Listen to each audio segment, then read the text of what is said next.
പ്രിയമുള്ളവരെ, ഞാൻ ഹരീഷ് ആർ നമ്പൂതിരിപ്പാട്. അന്താരാഷ്ട്ര ബാലപുസ്തക ദിനമായ ഇന്നൊരു കഥ കേൾക്കൂ.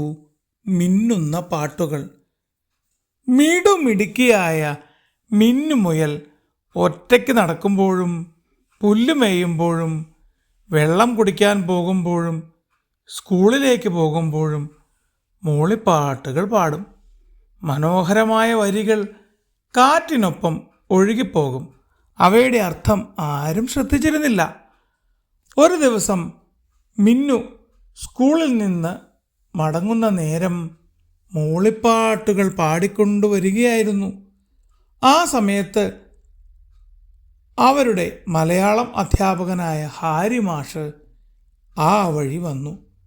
മിന്നുവിൻ്റെ പാട്ട് കേട്ട് അദ്ദേഹം അത്ഭുതപ്പെട്ടു. എന്ത് മനോഹരമായ വരികൾ, അദ്ദേഹം മനസ്സിൽ പറഞ്ഞു.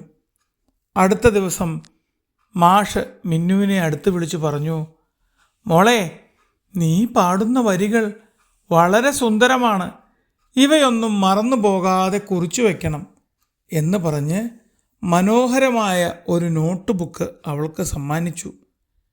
മാഷിൻ്റെ വാക്കുകൾ മിന്നുവിന് വലിയ പ്രചോദനമായി.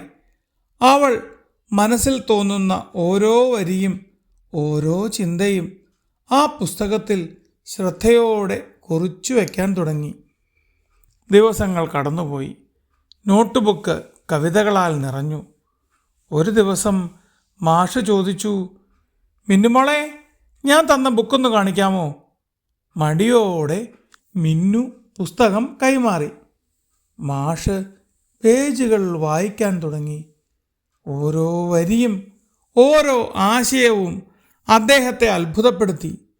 ഇത്ര മനോഹരമായ ചിന്തകൾ ഈ ചെറിയ കുഞ്ഞിൻ്റെ മനസ്സിൽ ഒളിഞ്ഞിരിക്കുന്നു, അത്ഭുതം തന്നെ എന്ന് വിചാരിച്ച് അദ്ദേഹം ആ കവിതകൾ മറ്റൊരു കടലാസിലേക്ക് പകർത്തി പ്രസ് നടത്തി വരുന്ന തൻ്റെ സുഹൃത്തായ കേശൻ കുരങ്ങനെ സമീപിച്ചു. കേശൻ അവ വായിച്ച് സന്തോഷത്തോടെ പറഞ്ഞു, ഇത് കുട്ടികൾ വായിക്കേണ്ട പുസ്തകം തന്നെയാണ്, നമുക്കിത് പ്രസിദ്ധീകരിക്കാം. ഇരുവരും ചേർന്ന് ചെറിയ തിരുത്തലുകൾ നടത്തി.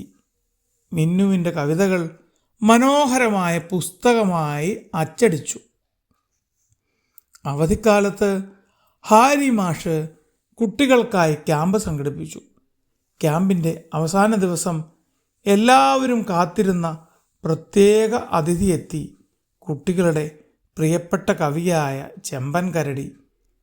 വേദിയിലെത്തിയപ്പോൾ ഹാരി മാഷ് മിന്നുവിനെ മുന്നിലേക്ക് വിളിച്ചു.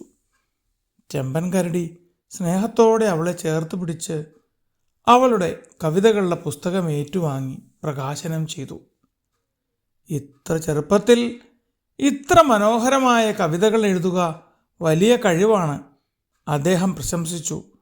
അന്നു മുതൽ മിന്നുമുയൽ കാട്ടിലെ ചെറിയ കവിയത്രിയായി അറിയപ്പെട്ടു. മാഷിൻ്റെ പ്രചോദനത്താൽ അവൾ ധാരാളം കവിതകൾ എഴുതി. അവയെല്ലാം മാഷ് പുസ്തക രൂപത്തിൽ പ്രസിദ്ധീകരിക്കാൻ സഹായിക്കുകയും ചെയ്തു.